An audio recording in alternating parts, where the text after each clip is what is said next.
Hey everybody, welcome back. Today we're going to be using our Philips 7000 series pasta maker to make Fettucine Alfredo from scratch. So you ready?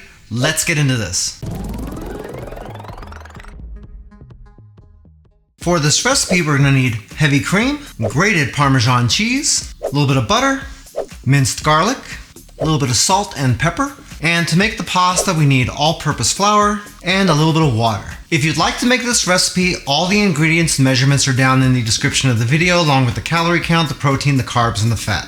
Alright, the first thing we want to do is make our fettuccine. We got our ingredients right here, and you just want to double check and make sure you got the right disc on here. Now all we gotta do is open this up, pour in our flour, put the lid back on, and start it up. Once you got that mixer going, we can pour the water into the top little thing here, and make sure you disperse it pretty evenly. Now all we need to do is let this mix, and whenever the pasta is ready, it'll start shooting out the front. And if for some reason it's getting stuck in the machine and it won't come forward, you can always pause it, push some of that dough forward, and then restart it. As the pasta comes out of here, we can use the scraping tool to cut it to length. So whenever it gets to the lengths that you like, you can just sort of hold it, slide this down, ball up the pasta really loosely, and set it aside. When you're mixing your pasta in the machine, you'll be able to tell if you got the right consistency, because it's not going to look like pizza dough and it's not going to look like bare flour. It should be really crumbly. The amount of liquid you're going to use is going to vary a little bit depending on your region, and if you're using well water or something like that, that can affect it too. So even if you're following our recipe, you're likely going to have to make some adjustments to the amount of water that you use. To a certain extent, you're going to have a little bit of trial and error as far as that goes.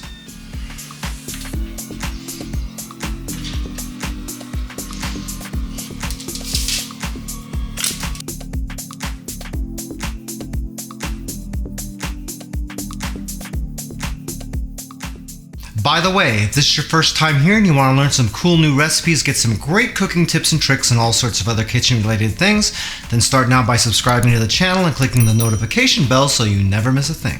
When your pasta is coming out of the machine, you could use a little bit of extra flour to sprinkle on it, and that way it'll keep it from sticking together. And once you have your pasta made, you can set it aside and work on the sauce. This is the pan we're going to be cooking our Alfredo sauce in, and then this is the pan that we're going to heat our pasta in. Since it's fresh pasta, it's only going to take about 3 minutes to cook, so we're going to want this water to be heating already while we're working on our sauce, because once this sauce is done, we want to cook that pasta, get it in there and eat. So we'll preheat our pan on about a medium, and we'll set our water to about a medium to a medium high. Since we're just making Alfredo sauce, this is going to be ready really quickly. Okay, once that's preheated, we can throw in our butter and our garlic. Probably could have stood to preheat that pan a tiny bit longer, but we'll make do. We'll be fine. Okay, once we start getting a little bit of sizzle going on here, we'll add in our heavy cream.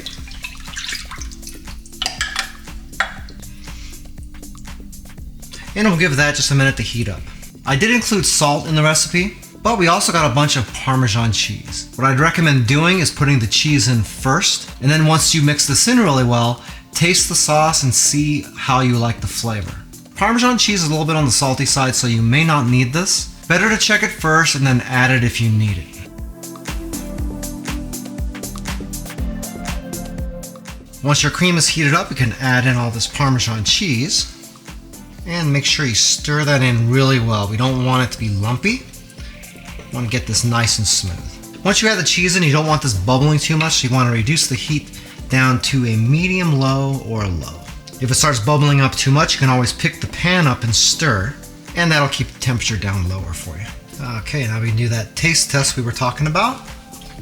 And in my case, I think I want that salt. So we'll try putting half of it in first and mixing that in. Then we'll get another spoon and try it again. And that is just about perfect for me, so I'm not going to use the rest of this salt here.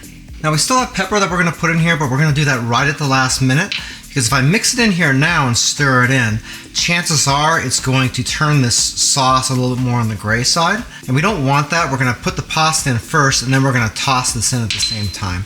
That way the sauce will stay nice and light, and we'll just have the black speckles in there. So now we can just set the heat on simmer for this, and we'll move over to our pasta.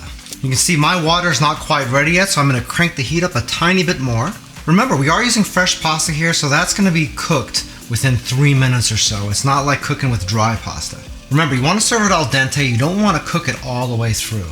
And that's going to be a lot faster than you think. Also, don't forget to stir this sauce once in a while. It is cream-based. It's going to burn really easily, and we don't want that to happen either.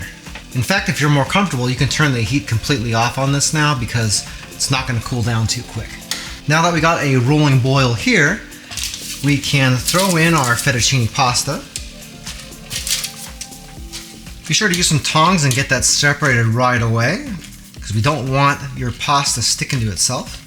And that happens a lot more easily with fresh pasta. If you don't have a colander sitting in your sink yet, now would be a good time to get it in there. Keep in mind that we're gonna get a lot of bubbling going on here and you're gonna have some starch buildup.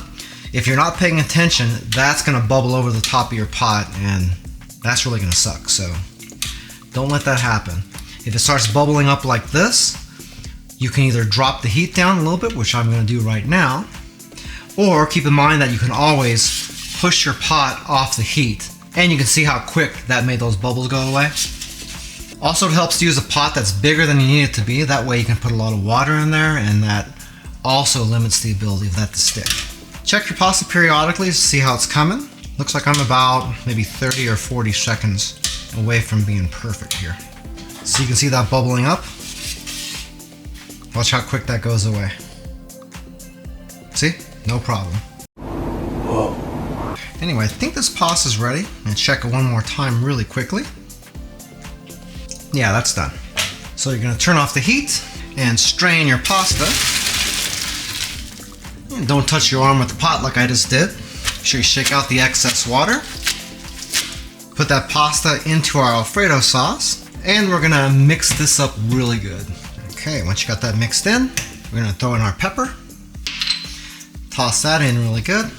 Probably helps if you don't put it all in one spot like I did, but we'll make do and just try to get that distributed evenly.